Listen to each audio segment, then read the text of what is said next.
Donc, notre rencontre va être composée en deux temps. Dans le premier temps, on va parler de proche aidance. On va essayer de démystifier un petit peu c'est quoi la proche aidance.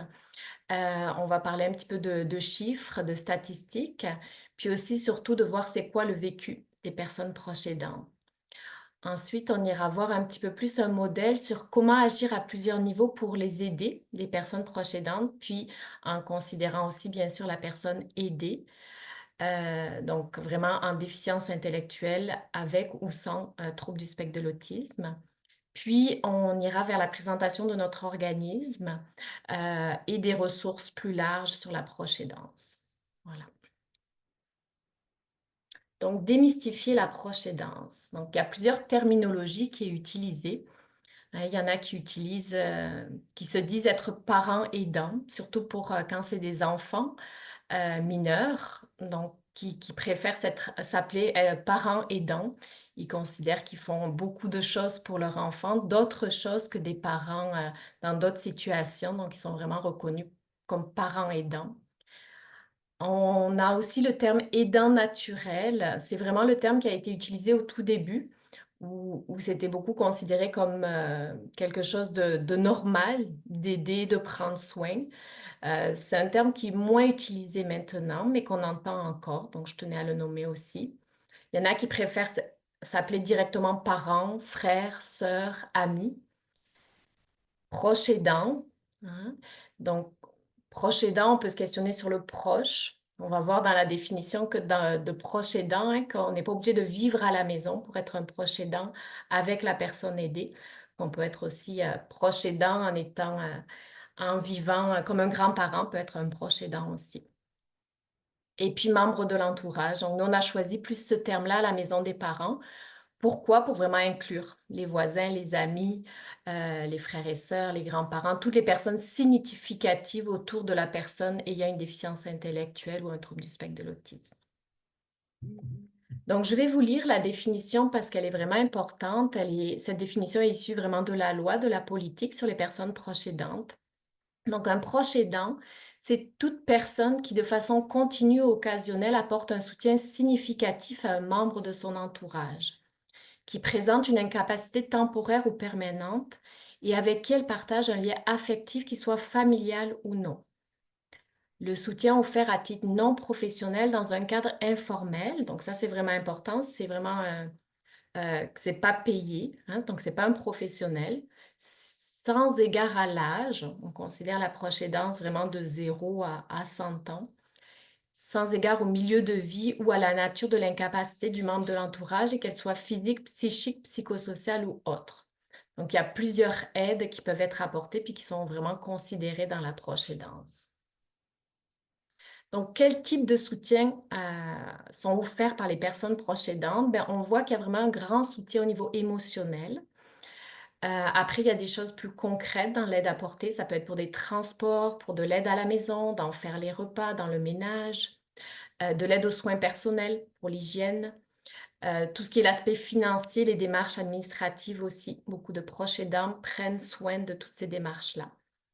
Donc, qui sont les proches aidants? Ben, on voit qu'il y a un petit peu plus de femmes que d'hommes, mais il y a quand même aussi 45% d'hommes. On voit que les personnes proches aidantes, la plus grande portion, c'est vraiment entre 45 et 63 ans. Et là, ça implique des fois, ils sont même proches aidants de 2 personnes ou 3 personnes, hein. Des fois, ils prennent soin de leur enfant qui a une déficience intellectuelle, mais aussi, d'un parent, par exemple. Donc ça complexifie, les besoins et le soutien est plus grand encore. Donc c'est vraiment important d'en avoir conscience. Donc l'approche aidance, hein, elle a des multiples visages. Au début, on considérait beaucoup l'approche aidance en lien avec le vieillissement. Donc ça, on parlait beaucoup de proche aidance pour les personnes qui prenaient soin d'une personne vieillissante. Mais maintenant, donc, on reconnaît vraiment l'approche aidance au niveau de ses multiples visages. Donc, on voit un petit peu quelle est la condition, la maladie, le handicap de la personne aidée. Nous, donc, on voit qu'on se situe, il y a 4% à peu près en DI, puis à peu près 3% en trouble du spectre de l'autisme, puis 16% quand même en déficience physique, hein. On le sait, des fois, la personne, elle peut avoir des conditions multiples. donc un handicap physique avec une déficience intellectuelle, par exemple. Mais ça donne un petit peu les visages de la proche aidance. Donc, j'ai parlé ici des conséquences potentielles pour les personnes proches aidantes. Puis j'ai mis plutôt les côtés négatifs, juste parce que la réalité est souvent bien complexe et ça fait vraiment partie de leur quotidien. Donc l'angoisse, le stress, la difficulté de se projeter dans l'avenir, beaucoup d'inquiétude, de fatigue, autant pour le proche, mais aussi pour toute la famille, pour la personne aidée. Un grand enjeu de conciliation entre le travail, les études, le rôle de proche aidance. Donc, il y en a qui, des fois, arrêtent des études. Il y en a qui, des fois, réduisent leur heure du travail. Il y en a qui, des professionnels formés. Hein. On a une maman infirmière qui a arrêté de travailler complètement pour prendre soin de la personne aidée. Donc, c'est des réalités vraiment qu'on rencontre et qui sont importantes parce qu'il y a des répercussions pour la personne proche aidante dans sa vie de famille, dans sa vie professionnelle. Et ça reste des choix, mais parfois des non-choix aussi dans la trajectoire de proche aidance en lien avec les besoins de la personne aidée. Dans les études, quand même, ils montrent hein, qu'il y a quand même 82% des adultes proches aidants qui sont satisfaits, qui vivent de la satisfaction dans leur rôle de proche aidant.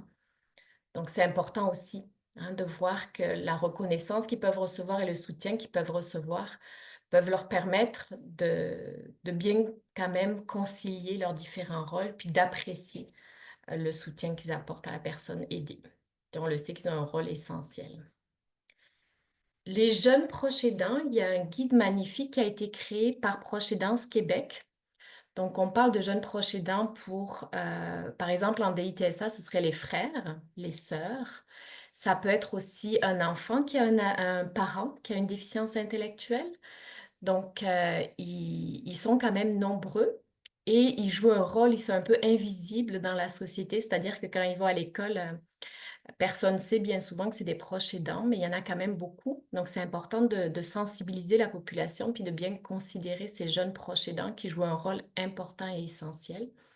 Donc, j'aime beaucoup la citation que je vous ai placée dans le PowerPoint. Être un jeune aidant, ce n'est pas vivre dans une famille dysfonctionnelle, mais c'est vivre au sein d'une famille normale, aux prises avec des circonstances exceptionnelles. Donc, comment, plus on les soutient, plus ils vont pouvoir prendre leur place puis jouer leur rôle et avoir des côtés positifs hein, dans l'approche aidance. Donc, c'est quoi les côtés positifs? C'est vraiment de se sentir utile, de vivre de la compassion, de l'empathie, d'avoir un fort lien familial, d'arriver à avoir une plus grande maturité. Donc, tout ça, c'est vraiment des choses qu'on rencontre chez nos jeunes proches aidants. Mais on sait qu'il faut aussi veiller parce qu'ils peuvent aussi manquer l'école, ils peuvent aussi avoir du mal à se projeter dans leurs propres souhaits scolaires. Ils peuvent avoir malheureusement manqué des cours, des fois des difficultés à faire leurs devoirs. On observe aussi des fois un peu plus de stress, donc des enjeux sur leur santé physique, sur leur santé mentale. Des fois aussi, il y a plus d'intimidation pour ces jeunes-là qui vivent des choses à la maison. Donc, de vraiment prendre en compte hein, ces côtés positifs, mais aussi ces côtés négatifs de l'approche aidance pour mieux les soutenir. Donc, j'ai placé quelques témoignages de personnes proches aidantes. Nous vivons une retraite à trois. Hein, donc, comment c'est pas forcément la normalité de vivre avec un adulte, il y a une déficience intellectuelle, mais comment ça fait partie aussi d'une adaptation que le proche aidant choisit et dans lequel il s'épanouit aussi. J'aime en parler et rencontrer d'autres mamans qui vivent la même situation de proche aidance que moi. Geneviève, 40 ans. Comment c'est important de ne pas se sentir isolé, de ne pas se sentir tout seul dans la réalité qu'on vit. Comment c'est important de trouver des espaces où on peut partager avec d'autres qui vivent la même situation que nous ou des situations proches, puis de ne pas se sentir jugé. Une jeune fille de 8 ans, je comprends mieux ses crises maintenant. Je sais que ce n'est pas de ma faute, ni celle de mes parents, ni de sa faute. Donc, dans nos suivis, on essaie vraiment aussi d'outiller les jeunes proches aidants pour les aider à comprendre la différence de leurs frères ou de leurs sœurs, puis d'arriver à trouver leur place tout de même. Donc, vraiment à les outiller. Alors, j'ai juste déplacé. Grâce au service, j'ai acquis de meilleures connaissances sur la déficience intellectuelle de mon enfant et j'arrive à mieux concilier mon rôle de père, de conjoint et de professionnel. Donc vraiment d'avoir on le voit comment c'est difficile des fois de concilier nos différents rôles en tant que proche aidant. Donc l'importance de les soutenir pour qu'il puisse y avoir plus de la flexibilité au travail, par exemple, en parlant à l'employeur, d'avoir vraiment des façons d'être coparents. Hein. On le sait dans les couples, quand il y a un enfant qui a un besoin particulier, on a beaucoup plus de séparation. Euh, Souvent parce qu'il manque des ressources, il manque de répit, il manque d'aide. Donc, ça a vraiment des grands impacts sur toute la famille. Donc, en soutenant le proche aidant, ben, ça peut faire la différence. Donc ici, vous parlez d'un modèle qui est le modèle écosystémique de Bronfenbrenner. Donc c'est un modèle qu'on utilise beaucoup en sciences de la famille et que nous, on utilise aussi dans notre pratique au quotidien pour bien soutenir les proches aidants. Donc de voir comment la personne proche aidante, elle s'adapte à son système. Elle a une trajectoire de personne proche aidante, mais c'est aussi au système de s'adapter à la personne aidée et à la personne aidante. Donc, dans notre système actuel, dans notre société, ben, souvent, on a placé la personne aidée au centre, puis on crée des plans d'intervention pour la personne aidée, mais sans forcément considérer la personne aidante. Donc, on trouve important de remettre au centre aussi la personne aidante, de l'aider moi, il y a plusieurs parents qui viennent dans nos services puis qui disent, ben, j'ai placé un peu une part de moi-même de côté depuis l'arrivée de mon enfant. C'est un choix, mais en même temps, c'est des compromis. Hein. Donc, de vraiment replacer aussi au centre les besoins de la personne pour qu'elle puisse s'épanouir aussi. De la soutenir dans le temps, hein, dans les défis rencontrés dans le temps. Il y a des deuils à faire, il y a des adaptations. Euh, donc, c'est vraiment important que la personne proche aidante puisse se sentir accompagnée dans ce parcours qui est complexe. Les microsystèmes, hein, c'est toute la famille. Donc, on le sait qu'une situation de handicap ou une condition particulière, quand il y a un diagnostic, ça touche pas seulement une personne, ça touche toute la famille et même la famille élargie. Donc, comment on peut soutenir ces liens, comment on peut soutenir les relations, comment on peut permettre de mieux concilier les différents rôles. Comment aussi on peut créer des nouvelles mesures pour, au niveau des employeurs, au niveau du monde scolaire. Ça se parle de plus en plus, l'approche aidance, mais il y a encore des progrès à faire pour que vraiment la personne puisse trouver un équilibre. Puis j'ai marqué aussi le manque de répit parce que c'est vraiment, chez nous en tout cas, en DITSA, il y a vraiment, les familles demandent du répit à domicile ou demandent du répit à l'extérieur. Et c'est quand même pas facile de trouver des professionnels qui offrent ces répits-là et des structures qui offrent ces répits-là. Il y a un grand besoin de ce côté-là. Donc, comment aussi les différentes équipes, hein, souvent le proche aidant, c'est lui qui orchestre ce qui se passe à l'école, comment les professionnels peuvent se parler entre eux, comment aussi il y a des enjeux dans le monde médical, hein, les services ne sont pas toujours adaptés, donc les parents doivent beaucoup jouer un rôle d'informer, de sensibiliser, de faire leur place dans des systèmes qui des fois ne sont pas encore complètement inclusifs. Donc dans le mésosystème important, l'intervenant pivot aussi au niveau du CIS qui joue un rôle majeur.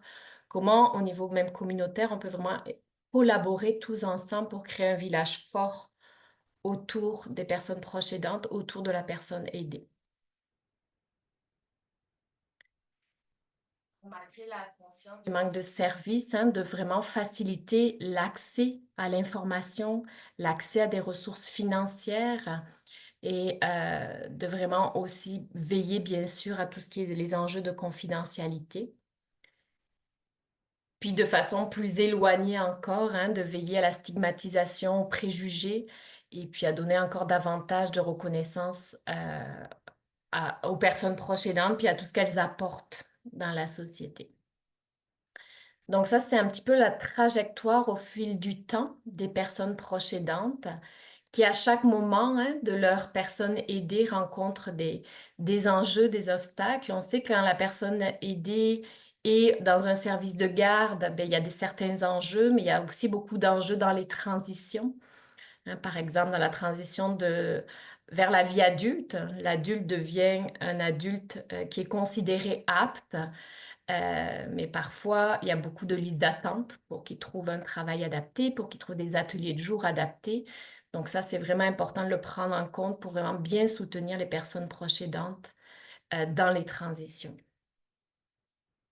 Donc, les besoins des personnes proches aidantes, c'est l'enquête de l'appui. L'appui est un organisme très précieux pour les personnes proches aidantes au niveau provincial.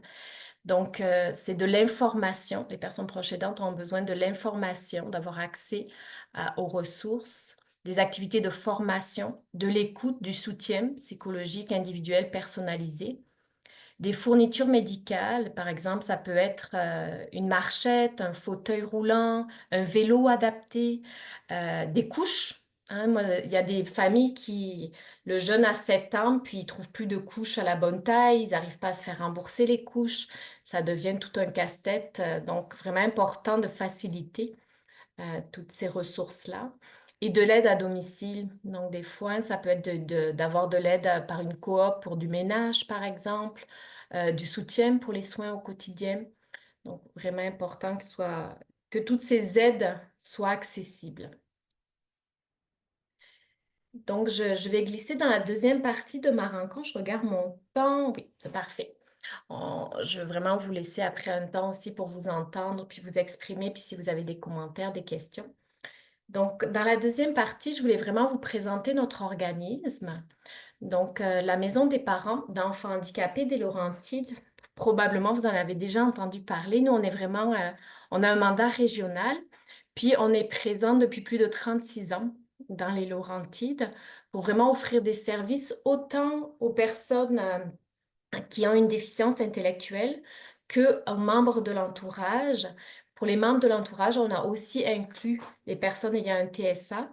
Puis des fois, il y a vraiment les personnes ont une déficience intellectuelle et un trouble du spectre de l'autisme. Donc, c'est vraiment important pour nous d'être inclusifs. Puis on peut même être un petit peu en amont du diagnostic. Si les parents ont vraiment des questionnements, des interrogations, on est vraiment ouvert à les recevoir puis à bien les aider, les guider dans tous les services. Donc, c'est pour ça qu'on travaille beaucoup en partenariat aussi, puis qu'on est sur certaines tables pour bien connaître les ressources qui existent dans les Laurentides. Donc, on a 3 axes. Comme je vous le disais, un service directement pour les personnes ayant une déficience intellectuelle, un service pour les membres de l'entourage, puis on veille beaucoup à la sensibilisation, à l'éducation.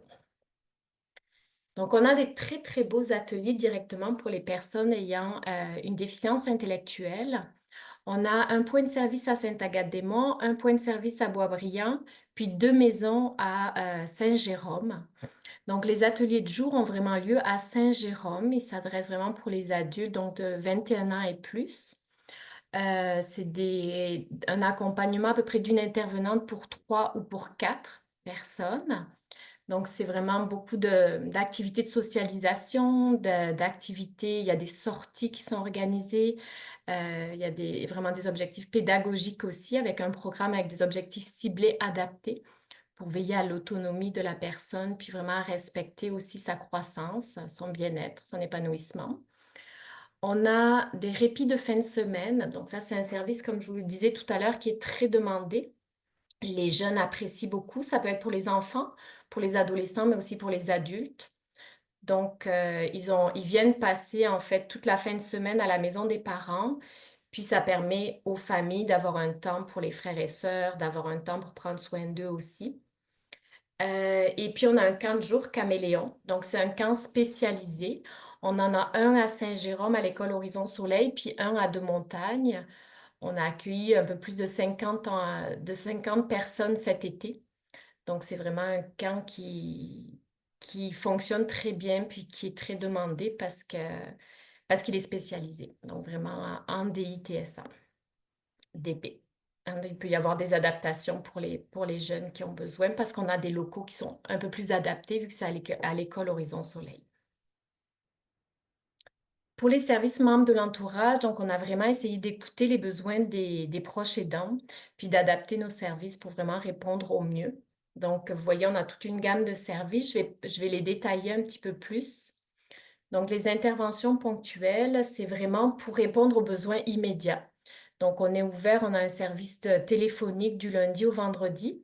Ça peut être aussi sur rendez-vous en présentiel si la personne préfère ou en visioconférence.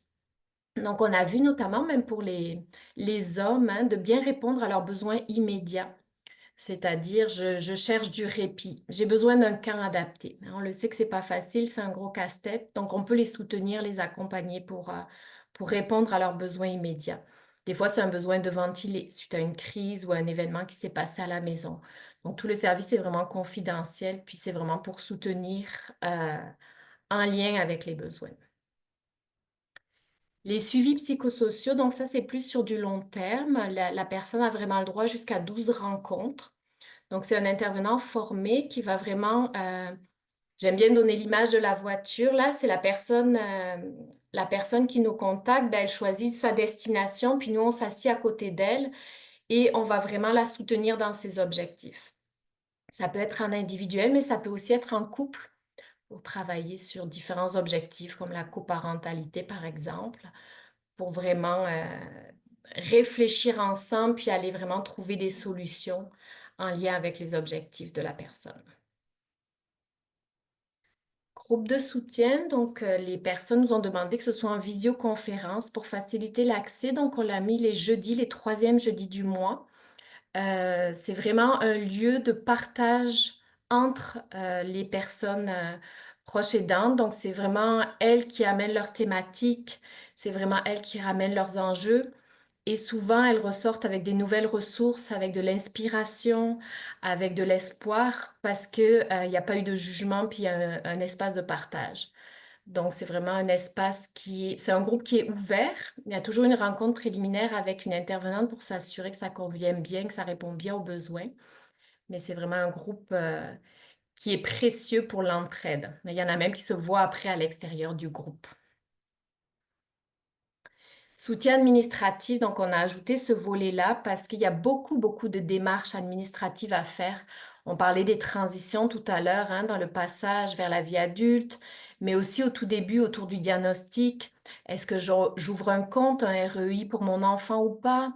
Comment je vais pouvoir lui ouvrir un compte en banque alors que mon jeune, il n'est pas autonome? Est-ce que j'ai le droit à des crédits d'impôt pour proches aidants? Donc, pour toutes ces questions administratives, ben, l'intervenant peut s'asseoir avec et faire avec. Puis, on va aussi chercher des ressources extérieures, hein. Quand on n'est pas assez spécialisé, on peut travailler avec Finautonome, on peut travailler avec différents organismes pour vraiment bien remplir les formulaires pour chercher de l'aide. Des fois aussi, c'est des ressources toutes simples comme la carte colle, la carte accompagnement loisir, hein. Donc, c'est vraiment de donner de l'information puis d'aider les familles à remplir les formulaires. Des ateliers, programmes. Donc, on a par exemple, on a de l'art-thérapie avec une thérapeute qui est formée en art-thérapie. On a des ateliers de ressourcement pour prendre soin de soi, revenir à ses propres besoins, veiller à la gestion du stress aussi. On a un programme sur les pratiques éducatives. Donc, ça, c'est 3 rencontres en groupe pour les parents d'enfants mineurs où on va aller explorer différentes stratégies. Par exemple, sur les limites, comment je fais pour poser des limites avec mon jeune qui a une déficience intellectuelle? Comment je fais quand j'ai des enfants plus dits neurotypiques, mais aussi un enfant qui a des besoins particuliers? Donc, à travers le groupe et les partages, ben, il y a beaucoup d'entraide. Il y a aussi tout un transfert de contenu, de connaissances, et ils repartent avec des outils concrets. Donc, on va vraiment fabriquer ensemble des routines. On va pouvoir imprimer des renforcements positifs, par exemple, utiliser différents outils, mais ils repartent avec et après on personnalise le suivi en faisant 1 à 3 rencontres avec les parents personnalisées. Donc, pour les appeler suite au groupe, pour voir un petit peu comment ça se place à la maison, puis est-ce que ça a aidé ou pas et qu'est-ce qui peut encore être amélioré. Donc, on personnalise ensuite ce programme-là. On a aussi en ce moment un café rencontre pour les parents d'adultes non autonomes. Donc là, c'est vraiment pour partager aussi d'autres enjeux qui sont rencontrés, puis ça soutient beaucoup les parents. Voilà, donc ces différents programmes, vous pouvez retrouver sur notre page Internet, hein, on a vraiment, on la tient à jour, donc vous pouvez retrouver tous nos services là. Puis on a aussi une infolettre, donc 4 fois par an, on a une infolettre qui part, ou si vous vous abonnez, ben, vous recevez un petit peu plus la programmation actuelle. Donc, comme je vous l'ai dit tout à l'heure, c'est important aussi pour nous de considérer les jeunes proches aidants. Donc, on a mis en place toute une programmation pour eux. Les journées pédagogiques atypiques, c'est vraiment des moments de groupe où les jeunes proches aidants se retrouvent entre eux avec une intervenante. Donc, il y a une activité comme aller faire de l'escalade, aller d'arbre en arbre. On a Educazou qui est venu aussi.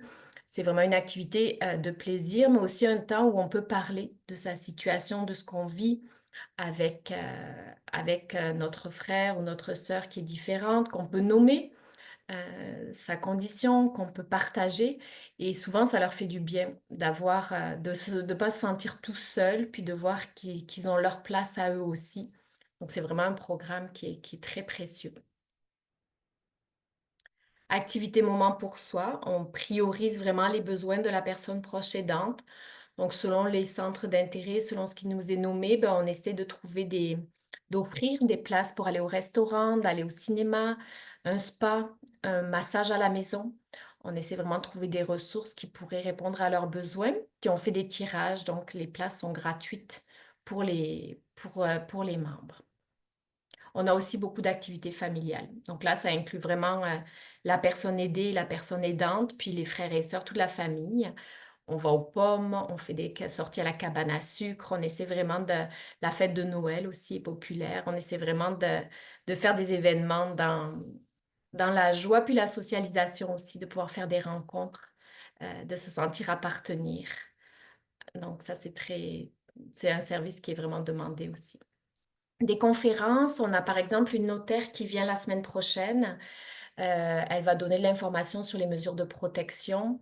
À l'hiver, on a invité M. Boris Meyer-Saintonge, qui est un papa d'un enfant, d'une jeune qui vient de vivre son 18 ans.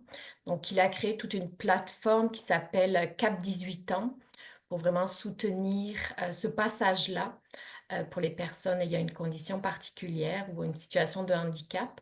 Donc, on essaie vraiment de transmettre de l'information pertinente, le site de l'accompagnateur aussi, hein, qui est très précieux pour ça, où il y a plein d'événements, puis il y a plein de conférences pertinentes pour vraiment donner de l'information aux familles. Puis on a un centre de documentation également. Donc, comme je vous disais, on a un point de service dans le nord à Sainte-Agathe, un point de service à Boisbriand. Donc, sur rendez-vous, hein, ou à Saint-Jérôme, on peut vraiment vous prêter du matériel, des livres sur la déficience intellectuelle, sur le trouble du spectre de l'autisme, partager des outils. Des fois, les parents ils veulent essayer quelque chose à la maison, mais ils n'ont pas l'outil. Ben, on prête un time timer, on prête une routine, on prête sur la gestion des émotions. C'est vraiment tout du matériel qui est à disposition pour les membres. Donc, je vous ai mis quelques exemples. On a essayé vraiment d'avoir des livres spécifiques aussi sur l'approche aidance pour vraiment euh, outiller les parents, les familles. Puis même en tant qu'intervenant, hein, vous pouvez devenir membre aussi puis emprunter un livre si vous le souhaitez. Donc, les ressources plus générales, hein, comme je vous disais, il y a beaucoup de tables en proche aidance, il y a beaucoup de tables des comités famille. C'est vraiment important aussi pour les situations de handicap, de se regrouper, de travailler ensemble, hein, pour bâtir le village autour des personnes. Donc, il y a la Société de l'autisme des Laurentides qui offre aussi beaucoup de ressources pour les personnes en situation d'autisme, mais aussi pour les familles. Il y a l'Entraidant. L'Entraidant, c'est vraiment un organisme spécialisé en proche aidance dans les Laurentides. Eux, ils s'adressent par contre si la personne aidée est adulte. Donc, ça ne va pas être pour les parents d'enfants mineurs, mais vraiment pour les adultes. C'est vraiment une belle ressource aussi en proche aidance. Et ils ont créé sur leur site Internet des outils spécifiques pour la DI et le TSA. Ça s'appelle Outils solidairement aidants. Donc, sur leur site, vous retrouvez des capsules sur différentes thématiques, par exemple sur l'épuisement, sur comment gérer les priorités. Donc, il y a plusieurs thématiques qui sont déployées sur les hébergements aussi. qui sont vraiment très intéressantes. Le regroupement pour la concertation des personnes handicapées des Laurentides, donc ils ont un site internet où vous pouvez trouver aussi beaucoup de ressources, d'autres organismes qui travaillent vraiment autour des situations de handicap.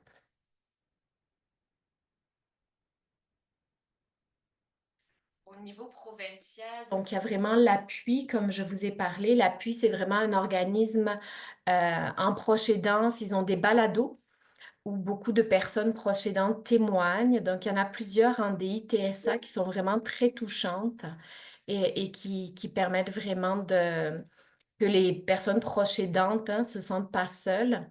Ils ont aussi tout un répertoire avec des ressources, un peu comme sur l'accompagnateur. On peut chercher, par exemple, besoin de répit, dans quelle région, puis on a plusieurs ressources qui apparaissent. Et ils ont une ligne info aidant qui est ouverte aussi les soirs, les fins de semaine.